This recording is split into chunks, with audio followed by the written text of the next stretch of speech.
అందరికీ నమస్తే ఫ్రెండ్స్.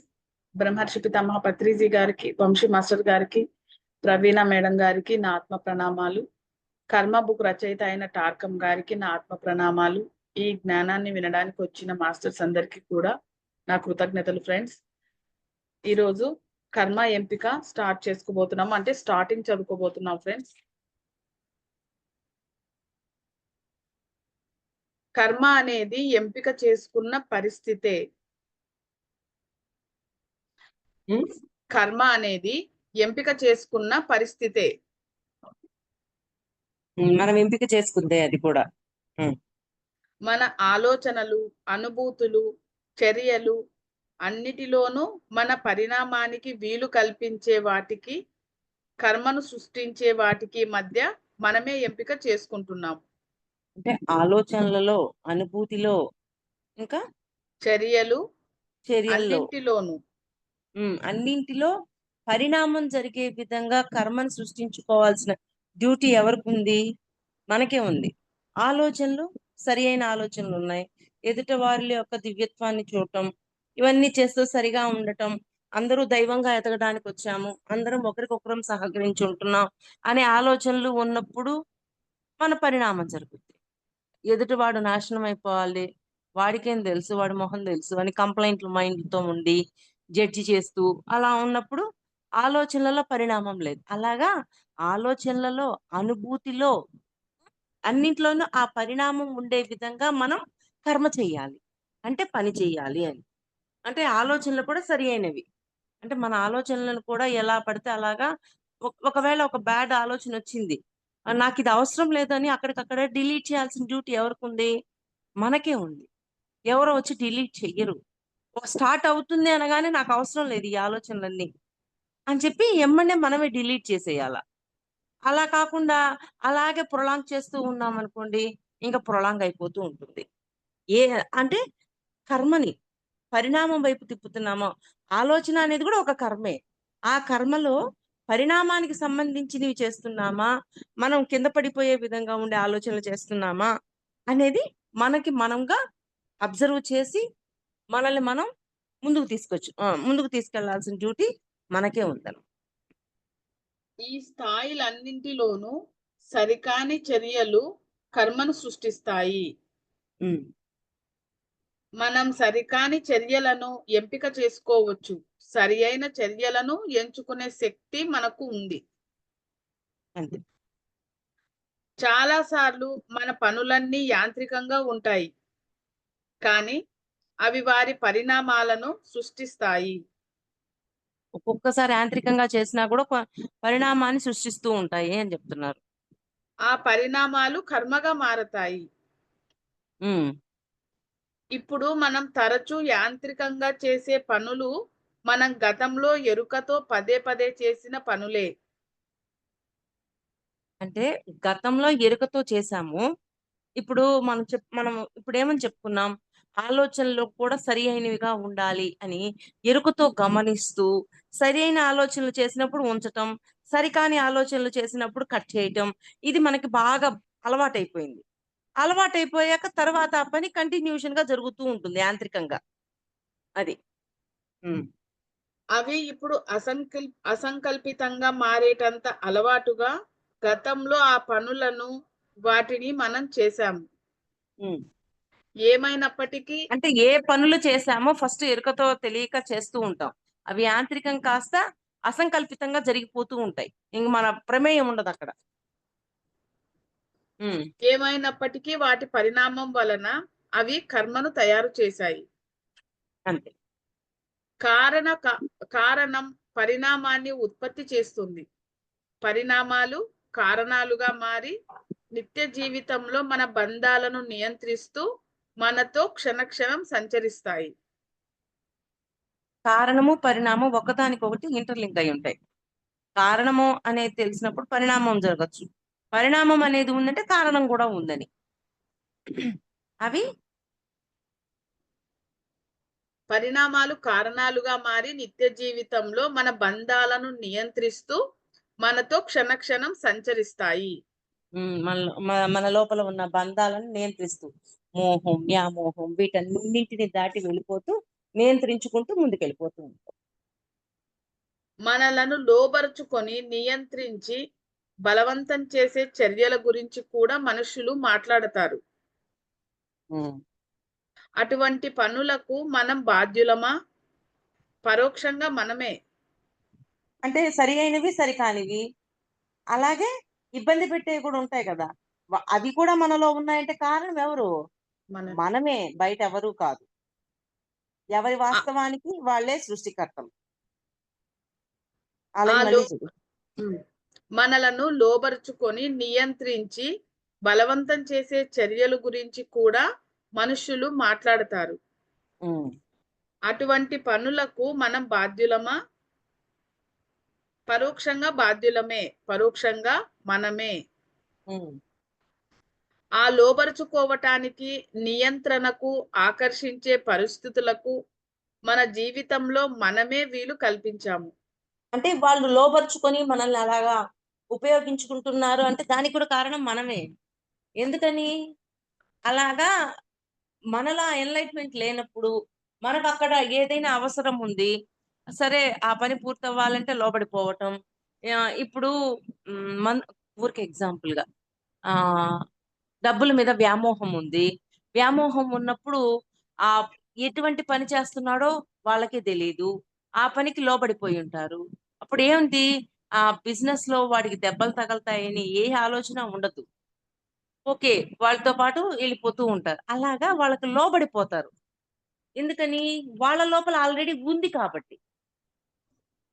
దానికి కారణం మనమే అన్నట్టు చెప్తున్నారు. హ్మ్.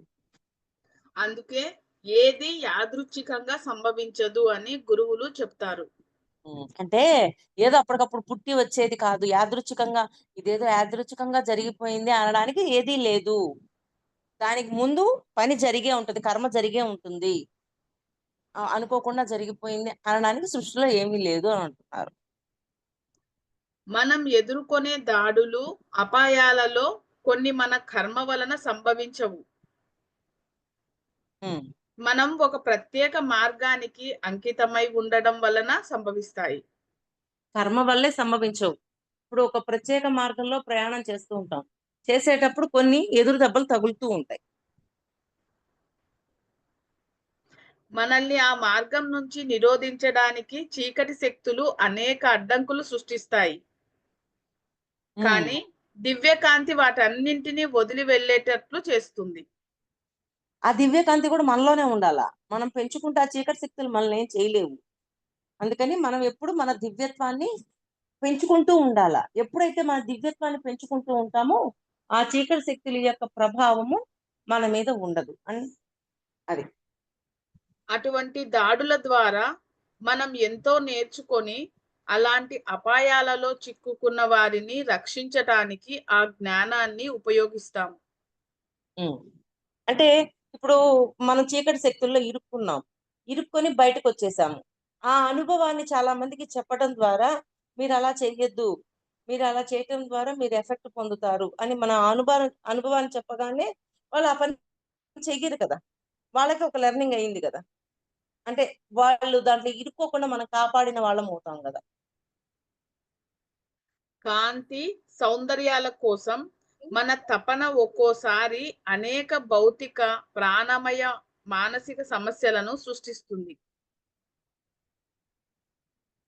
ఉమ్. కాంతి. సౌందర్యాల కోసం మన తపన ఒక్కోసారి అనేక భౌతిక, ప్రాణమయ, మానసిక సమస్యలను సృష్టిస్తుంది. అంటే అవి కూడా అంటే కాంతి తత్వాన్ని పెంచుకోవటానికి దీనికి సంబంధించిన పని చేసేటప్పుడు కొన్ని భౌతికమైనవి ఎదురవుతూ ఉంటాయి. అంతే. ఉన్నతంగా ఎదగాలి అన్నప్పుడు బయట పరీక్షలు అనేవి జరుగుతూ ఉంటాయి కదా.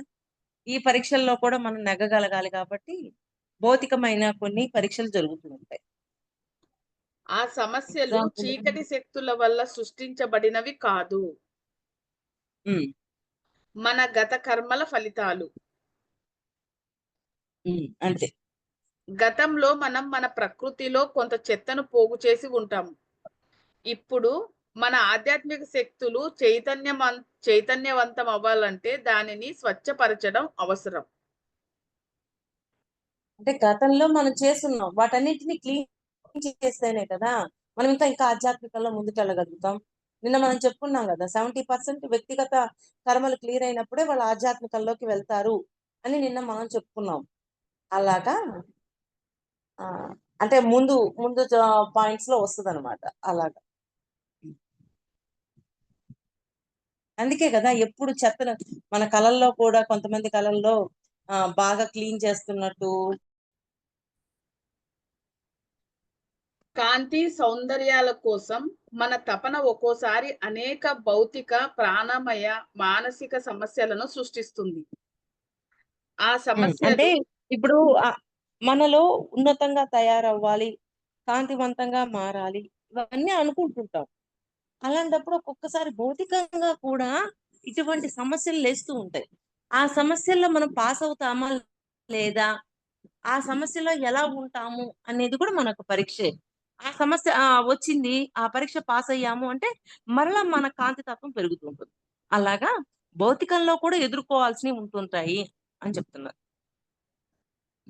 ఆ సమస్యలు అంటే చీకటి ఒక నిమిషం, నేను ఒక దుష్కర్మ చూసుకున్నాను, గతంలో అవమానించింది. కానీ భౌతికంలో నన్ను అందరి మధ్యలో నిలబెట్టి అవమానించినట్టు మాట్లాడుతున్నారు.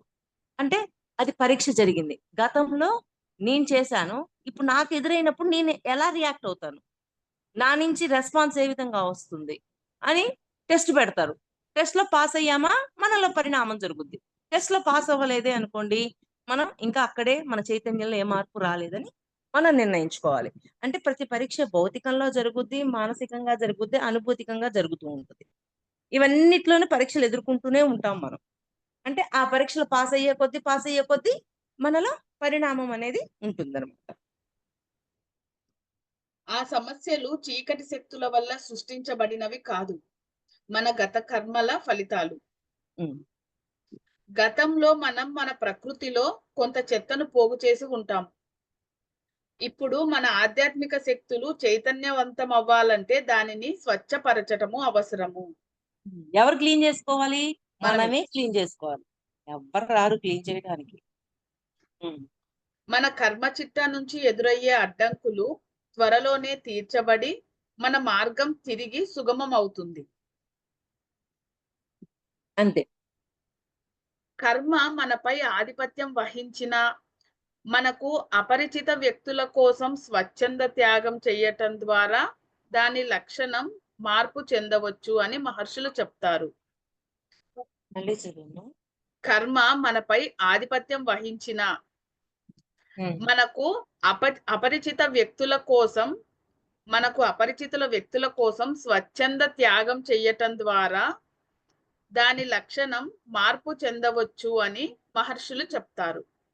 Okay, okay. అంటే అపరిచితులుగా ఉన్న వాళ్ళకి త్యాగం చేయటం వల్ల ఆ మార్పు అనేది సంభవించవచ్చు అన్నట్టు. అంటే కర్మ మనపై ఆధిపత్యం వహించిన అంటే కర్మ మన అంటే మన అంటే పరిగణలో కర్మ ఉండాలి కదా. తప్పుతుంది అంటున్నారా అక్క? అంటే అపరిచిత వ్యక్తులకు మనము అంటే వాళ్ళకి స్వచ్ఛంద ఎప్పుడైతే సహాయం చేస్తూ ఉంటామో, అవును. త్యాగం చేస్తుంటామో, అవును. అప్పుడు ఇది మార్పు చెందుద్ది అని చెప్తున్నారు. అదే అవును. ఉమ్. అపరిచిత వ్యక్తులు అనే పదం చాలా ప్రాధాన్యత కలది. మనుష్యులు తమ కుటుంబ సభ్యుల కోసమో, గాఢ స్నేహితుల కోసమో త్యాగం చేస్తారు. ఉమ్. తమ సన్నిహితుల కోసం చేసే త్యాగము సహాయం లాంటిదే కనుక ఇది నిరాపాయకరమైన త్యాగం అనిపిస్తుంది. నిరపాయకరమైన ఆ అంటే నిరపాయకరం. బంధువులకి, స్నేహితులకి, సన్నిహితులకి చేసేది నిరపాయం. అంటే అదేమి పెద్ద గొప్ప ఏం కాదు. ఎందుకంటే వాళ్ళు మనతోనే ఉన్నారు కాబట్టి. ఉమ్. తన స్నేహితులతో గుర్తించుకోవడం అనేది తమ స్నేహితులతో గుర్తించుకోవడం అనేది వ్యక్తులను సన్నిహితులలో భాగంగా చేస్తుంది. ఉమ్. తరచుగా మనం కలలు గాని, దృశ్యాలు గాని చూస్తూ ఉంటాము. అవి మనల్ని హెచ్చరించటానికి గాని, ప్రోత్సహించటానికి గాని రావచ్చు. అంతే కదా, కళల్లో కనిపించేవి హెచ్చరింపులైనా రావచ్చు, ప్రో ప్రోత్సహించడానికైనా రావచ్చు. హెచ్చరింపులు అంటే ఫ్యూచర్ లో నీకు ఇది జరగబోతుంది అని హెచ్చరింపు. ప్రోత్సహించడం అంటే టెస్ట్ పెడతారు, టెస్ట్ లో పాస్ అయ్యాం, ఓ చక్కగా నువ్వు పాస్ అయ్యావు అనేది మనకి ప్రోత్సహించడమే కదా. అలా. కాకపోతే అవి మన కర్మను అతిక్రమించకుండా ఉండేటట్లు మనకు ఇవ్వబడతాయి. అంతే. కాకపోతే అవి మన కర్మను అతిక్రమించకుండా ఉండేటట్లు మనకు ఇవ్వబడతాయి. టెస్ట్లలో పాస్ అవ్వటం వల్ల ఆ కర్మను అతిక్రమించాం కదా, అవును. జాగ్రత్త పడతాం కదా. ఉమ్. ఉమ్. మనం మన స్వేచ్ఛ ఇచ్ఛను ఉపయోగించి మన కలను గాని లోతుగా దర్శించి దీని ప్రకారం నడుచుకోవాలని నిర్ణయించుకుంటాము. లేదా మనం ఆ హెచ్చరికను గాని ప్రోత్సాహాన్ని గాని విస్మరిస్తాము. అంటే ఆ లోతుల్లో ఉన్న దాన్ని గమనించడం ద్వారా, ఓ నాలో ఇది ఉంది, దీన్ని సరి చేసుకోవాలని సరి చేసుకుంటాం. సరి అయినదే ఉందనుకో, ఓకే, హ్యాపీగా ఫీల్ అయ్యి మనల్ని మనం ప్రోత్సహించుకుంటాం. ఇవన్నీ ఎవరి కోసం జరుగుతున్నాయి? మన కోసమే జరుగుతున్నాయి. అక్కడ మనము ఎలా ఉన్నాము అనేది గమనించి, మన అంతరంగంలో మనం ఎలా ప్రవర్తిస్తున్నాము అనేది, ఏ బయట భౌతికంగా జరుగుతున్న ప్రతి పనికి మన అంతరంగంలో ఎటువంటి రియాక్షన్ ఉంటుంది అనేది గమనించుకుంటాం. మన పూర్ణాత్మ మన కర్మ పరిధిలో చొరబడదు, కానీ మనకు సూచనలు, హెచ్చరికలు, గుర్తింపులు పంపిస్తూ ఉంటుంది. అది పూర్ణాత్మ కర్మలో వచ్చి చెయ్యట్టదు, కానీ ఇది నీకు జరగబోతుంది, నువ్వు ఇలా ఉన్నావు, అవన్నీ హెచ్చరింపులు ఇస్తుంటది. దీన్ని మార్చుకో, గైడెన్స్ ఉంటది. అటువంటి అవకాశాలను మనం క్రమం తప్పకుండా ఉపయోగించుకుంటూ మన కర్మను ఉన్నతంగా చేసుకోవచ్చు. అంటే అటువంటి అవకాశాలను ఉపయోగించుకో అంటే ఏంటి? ఇప్పుడు పైన పూర్ణాత్మ ఇస్తున్న దాన్ని మనము తీసుకోవాలంటే ఎలా ఉండాలి? మనం కుకర్మలు చేయకుండా ఎప్పుడు స్వచ్ఛం. ప్లెజెంట్ గా ఉండాలి. అనవసరంగా కంప్లైంట్స్, జడ్జిమెంట్, ఈర్ష్య, ద్వేషాలు వీటిల్లో ఇరుక్కోకుండా మనం అలా ఉన్నప్పుడు పూర్ణాత్మ ఎప్పుడు మనకి ఇన్ఫర్మేషన్ ఇస్తుంటుంది. ఆ ఇన్ఫర్మేషన్ తీసుకున్నప్పుడు మనం ముందుకెళ్ళిపోగలుగుతాం. లేకపోతే పోలేం కదా. పూర్ణాత్మక ఎవరికైనా ఇస్తుంది. వీడికి ఇవ్వాలి, వీడికి ఇవ్వకూడదని ఉండదు. ప్రతి ఒక్కరికి గైడెన్స్ ఉంటుంది పూర్ణాత్మ నుంచి. కానీ దాన్ని పట్టుకోవాలంటే మనం ఎలా ఉండాలి? దానికి తగ్గట్టుగా మన జీవితాన్ని రోజు ధ్యానం, సజ్జన సాంగత్యం, స్వాధ్యాయం, ప్రబోధం వీటన్నింటిలో ఉంటూ మనల్ని మనం సరి చేసుకుంటూ సరియైన కర్మలు, సరియైన ఆలోచన, సరియైన అనుభూతి అన్ని సరియైనవిగా చూసుకుంటూ ముందుకు వెళ్తూ ఉన్నప్పుడు మనం ప్లెజెంట్ గా ఉంటాం. ప్లెజెంట్ గా ఉన్నప్పుడు పైనున్న పూర్ణాత్మ నుంచి వచ్చిన ఆ సందేశాలను ఎప్పటికప్పుడు క్యాచ్ చేయగలుగుతుంటాం. అప్పుడు ఇంకా పరిణామంలోకి వెళ్ళిపోతాం ఫాస్ట్ గా. గుర్తుంచుకో, మార్గదర్శకత్వంలో కర్మను మీరకూడదు అనే షరతుపై మాత్రమే లభిస్తుంది అని గొప్ప ఋషులు చెప్పారు. మార్గదర్శకత్వం. మార్గదర్శకత్వం కర్మను మీరకూడదు అనే షరతుపై మాత్రమే లభిస్తుంది. అంతే. అంటే మార్గదర్శకత్వంలో మన కర్మని వదిలేద్దాము, మనం చేయకుండా ఉంటే సరిపోతుంది అనుకోకుండా మన కర్మని చేస్తూ వాళ్ళ యొక్క మార్గదర్శకత్వంలో వెళ్ళడం అంటే ఆల్రెడీ వాళ్ళు దీన్ని దాటేసిన వాళ్ళు పూర్ణాత్మ అవి. అందువల్ల వాళ్ళు చెప్పేదాన్ని విన్నప్పుడు మనం తొందరగా దాటగలుగుతాం. ఇప్పుడు మనం ఒక్కరిగా వంట చేయాలి అన్నప్పుడు చాలా టైం పడుతుంది. అదే మన పక్కన అక్కో, చెల్లో, అమ్మో ఎవరో ఒకరు ఉన్నారు, అప్పుడు చేసేటప్పుడు ఎంత ఫాస్ట్ గా అయిపోతుంది. ఎందుకంటే వాళ్ళు చెప్తూ ఉన్నారు, ఇది ఇంతే అంతే అని. అంతకంటే ఫాస్ట్ చేసుకుంటూ వెళ్తూ ఉంటాం.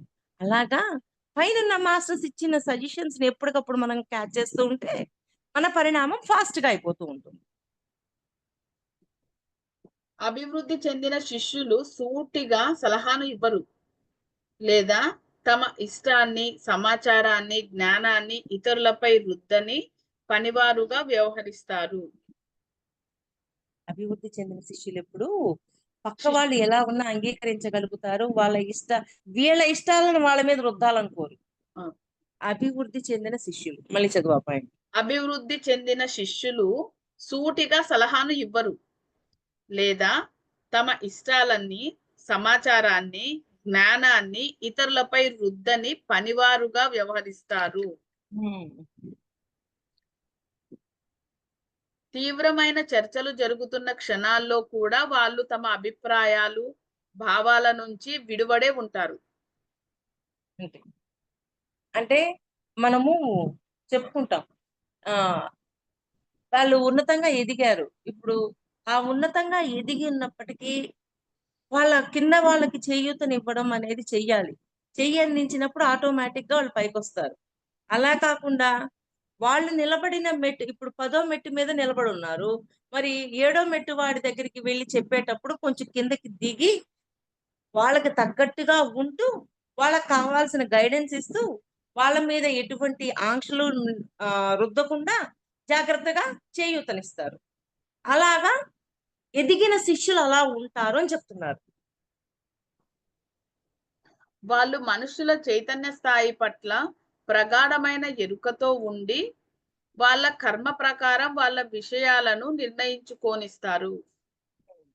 వాళ్ళ నిర్ణయాలను వాళ్ళకే వదిలేస్తారు. వీళ్ళేమి రుద్దరు. ఎదిగిన శిష్యులు అంటే వాళ్ళు ఎదిగున్నారు. వాళ్ళకంత అవగాహన ఉంది.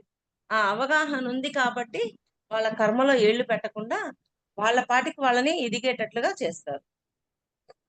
నిజమైన గురువు వివేకాన్ని కనుగొని విస్తరించే మార్గాలను, అవకాశాలను బోధిస్తాడు. నిజమైన గురువు వివేకాన్ని కనుగొని విస్తరించే మార్గాలను, అవకాశాలను బోధిస్తాడు. అంతే కదా! మిగిలింది శిష్యుడి వంతు. కానీ శిష్యుడి చైతన్య స్థాయిని బట్టి అతను ఉత్తేజింపబడతాడు అన్నది మాత్రం సత్యం. అంటే మిగిలింది వాళ్ళ పని. చెప్పడం వాళ్ళ పనైనప్పుడు, గురువు పనైనప్పుడు చేయాల్సిన డ్యూటీ ఆచరణలో పెట్టాల్సిన డ్యూటీ ఎవరిది? శిష్యుడిది. శిష్ ఇంక వాళ్ళ చైతన్య స్థాయిని బట్టి దాన్ని అవగాహన చేసుకుంటారు. ఇప్పుడు భగవద్గీత ఉంది. భగవద్గీత ఒకటో క్లాస్ వాడికి అర్థమవుతది. డిగ్రీ చదివినోడికి, పీజీ చదివినోడికి ఎవరికైనా అర్థమవుతది. ఎవరి స్థాయిలోకి తగ్గట్టుగా ఆ భగవద్గీత అర్థమవుతూ ఉంటుంది. అలాగా. అంటే ఆయన ఒక గురువుగా ఎంతో ఆయన పరమాత్మగా ఆయన ఎంతో ఉపదేశం చేశారు అర్జునుడికి. అర్జునుడికి ఒక స్టేట్ ఆఫ్ మైండ్ ఉంటది. అలాగా ఒక్కొక్కరి స్థాయిని బట్టి భగవద్గీత అనేది అవగాహన చేసుకోబడుతది. Okay friends. ఈ కంటిన్యూయేషన్ రేపు చేసుకుందాము. Thank you friends.